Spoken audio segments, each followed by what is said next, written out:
एक interesting anecdote यहाँ पे आगे बढ़ने से पहले नीचे का, lake silver प्लाना elf mountain Switzerland के खूबसूरत वादियों में नीचे चल रहे हैं। वहाँ पे उनकी बीमारी सही रहती थी तो वहाँ पे ज़्यादा अपना टाइम प्रेफर करते थे, गेस्ट हाउस था वहाँ पे रहते थे। जो भी अपनी पेंशन वगैरह मिलती थी बाजिल यूनिवर्सिटी से, retirement pension, government university obviously, तो पेंशन तो मिलनी थी। घूमते घूमते एक पत्थर के पास आए, उस पत्थर के पास खूबसूरती देखी, लेके एल्फ माउंटेन की पहाड़ देखे और एक थॉट स्ट्रक किया उन्हें ऑफ इटर्नल रिकरेंस कि अगर ये लाइफ इटर्नली रिकर करेगी तो हम अपनी लाइफ कैसे जिएंगे, अगर ये लाइफ बार बार वैसे ही हमें जीनी पड़ेगी तो कैसे जिएंगे, जिसके ऊपर आगे अभी हम विस्तार से बात करेंगे, मैं बहुत बार कर भी चुका हूँ। अब तो ये जो पत्थर था जहाँ पे रुक कर उन्होंने सोचा था, उसको नीचे स्टोन भी नाम दे दिया गया, वहाँ पे एक वो भी लगा दिया गया है, तख्ती लगा दी गई है जिस पे लिखा हुआ है नीचे। आपको यहाँ पे वो प्रोफाउंड आइडिया आया था जिसको इनके आने वाली आगे किताब गे साइंस और 10 बुक ज़राथुस्त्रा के जो कॉन्सेप्ट्स हैं उसमें ऊबरमेंश, इटर्नल रिकरेंस, ये सब कॉन्सेप्ट बहुत ज़्यादा इन्फ्लुएंस हुए। अब हम लोग आ जाते हैं इनकी किताब द गे साइंस के ऊपर। सबसे पहले ये समझ लें गे मतलब यहाँ पे क्या है। अब मेजॉरिटी लोग, बहुत लोग इसको गे मतलब वो वाला गे लेते हैं, LGBTQ वाला गे जो होता है भाई, तो गे है, गे बॉय है ना। यहाँ पे गे मतलब क्या होता है, यहाँ पे गे एक फ्रेंच टर्मिनोलॉजी ले रखी है जिसको फ्रेंच में बोलते हैं लगई सौवा, मतलब जॉय ऑफ लर्निंग।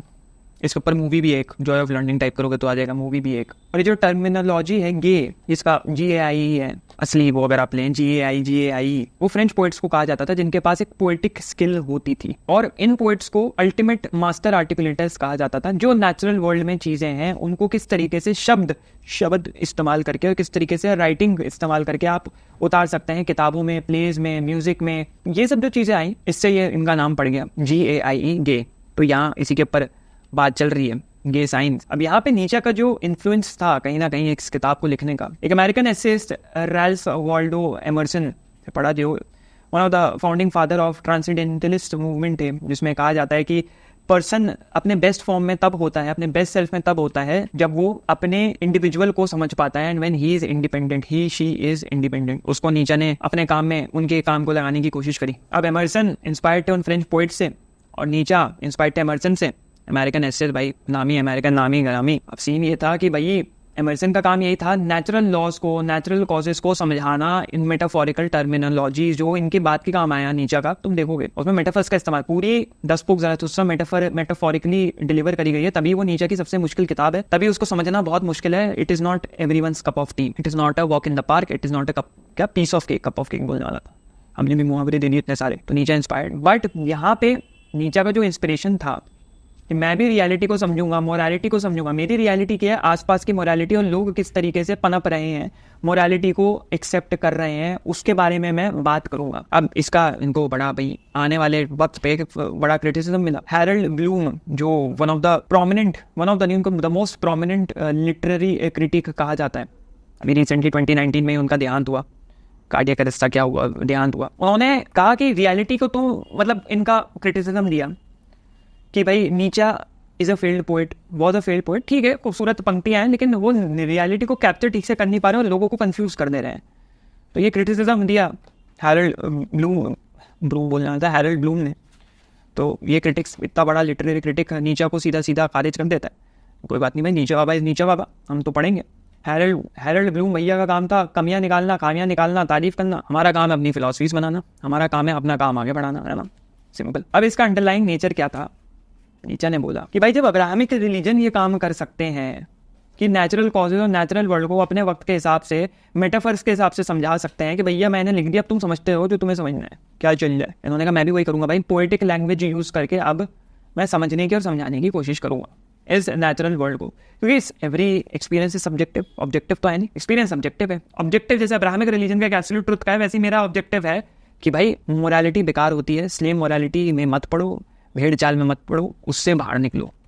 फिर आगे अगर हम इसकी फिलोसफिकल समरी लें द गे साइंस की, तो सबसे पहली चीज़ है joyful wisdom and affirmation of life. इस जिंदगी को सेलिब्रेट करो, जिंदगी की क्रिएटिविटी को एंजॉय करो, मज़े लो और हंसते खेलते एक ऐसी फिलॉसफी बना दो जो तुम्हारी जिंदगी को बेहतर बना दे। उसकी अनसर्टेनिटीज रहेंगी, अपने उसकी चुनौतियां रहेंगी, चैलेंजेस रहेंगे, लेकिन तब भी हमको हंसते खेलते अपनी एक फिलॉसफी ऑफ लाइफ बनानी है, लाइफ अफर्मिंग, जो तुम्हारी जिंदगी को बेहतर कर दे। ये जिंदगी बड़ी बोरिंग है, this life is very boring and mundane. Mundane मतलब फीकी, कुछ नहीं, रोमांच नहीं है।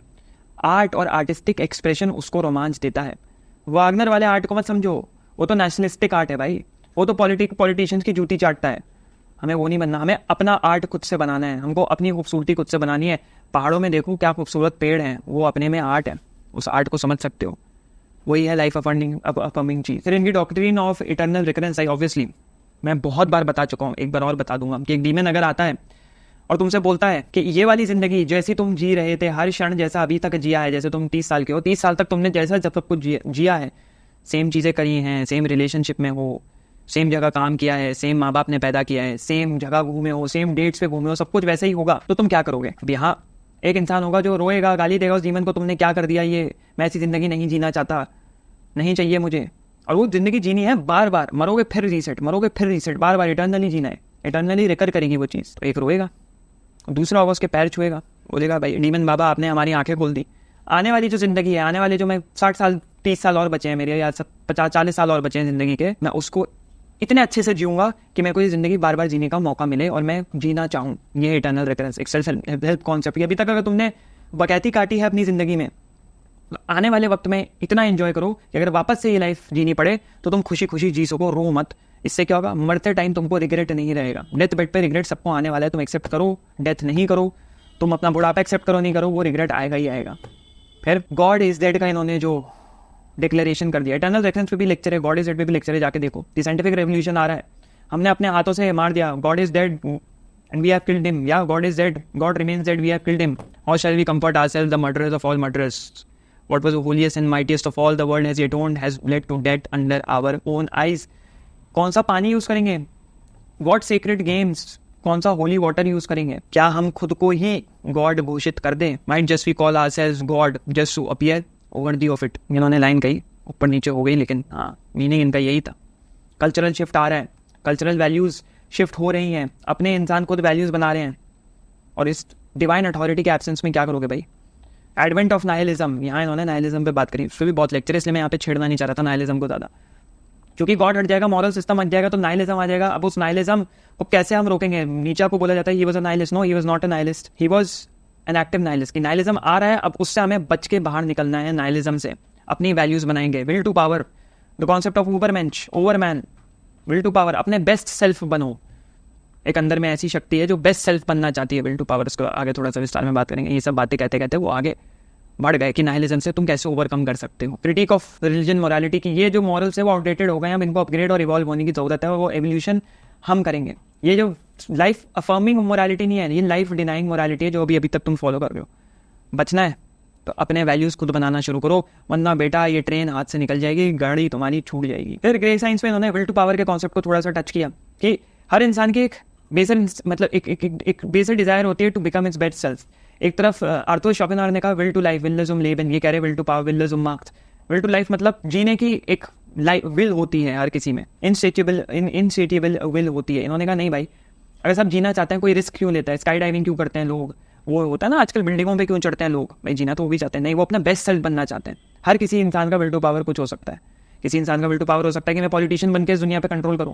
किसी इंसान का हो सकता है विल टू पावर कि भाई मैं पावरफुल, मतलब पावर इसमें मतलब ये नहीं कि, वैसे मैंने पॉलिटिशियन गलत एग्जांपल दे दिया, पावर मतलब ये नहीं कि तुम किसी को कंट्रोल कर रहे हो, पावर मतलब अपना बेस्ट सेल्फ बन रहे हो सकता है तुम्हारा बेस्ट सेल्फ है, तुम्हारे माँ बाप तुमसे खुश हैं, तुम अच्छी तनख्वाह कमा रहे हो, तुम्हारे घर वाले तुमसे खुश हैं, तुम्हारी लाइफ सही चल रही है, तुम्हारे दोस्तों के साथ तुम्हारी अच्छी बनती है, that is your will to power. तो ये हुआ, और इसी प्रोसेस में तुम अपने लिमिटेशंस को ओवरकम कर जाओगे खुद पे खुद। जब तुम अपने खुद बेस्ट सेल्फ खुद देखो ना, अप्लाई करो लाइफ में, बेस्ट सेल्फ जब तुम अपने बनने निकलोगे तो खुद पे खुद हर दिन तुम बेटर होते जाओगे।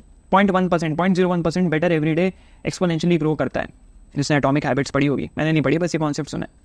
फिर अमोर फाती के ऊपर बात करी, द लव ऑफ फेट, एक स्टोइक कॉन्सेप्ट है, स्टोइसिज्म का एक कॉन्सेप्ट है कि अपनी फेट को एक्सेप्ट करो जो कि इटर्नल रेफरेंस में हो रहा था। जब तक तुम एक्सेप्ट नहीं करोगे कि तुमको ये इटर्नली वापस ये जिंदगी जीनी है, तब तक तुम खुश नहीं हो सकते हो। अपनी सफरिंग को एक्सेप्ट करो, जो हो रहा है किसी वजह से हुआ है, और जो वजह से हुआ है इसको तुम आगे बेहतर बनाने की कोशिश करोगे। अमोर फाती का कॉन्सेप्ट हुआ सबसे इंपॉर्टेंट चीज़ की, इसी में अपना मीनिंग, अमोर फाती ही अपने में एक मीनिंग है। तुम नाइलिज्म बोल के चीज़ों को निगेट और खारिज नहीं कर सकते हो। अमोर फाती ही एक मीनिंग दे रहा है लाइफ को कि हाँ मैं एक्सेप्ट करता हूँ, मैं प्यार करता हूँ अपने फेट से, मेरे साथ क्या होने वाला है, मेरी किस्मत मेरे को कहाँ लेके जाएगी, जो होगा होगा, देखा जाएगा। अभी जो है उसको एंजॉय करो, बाद में पर्सपेक्टिविज्म का कॉन्सेप्ट, मल्टीपल पर्सपेक्टिव्स इन्होंने दिए, कोई एब्सोल्यूट ट्रुथ नहीं है, मल्टीपल पर्सपेक्टिव्स हैं।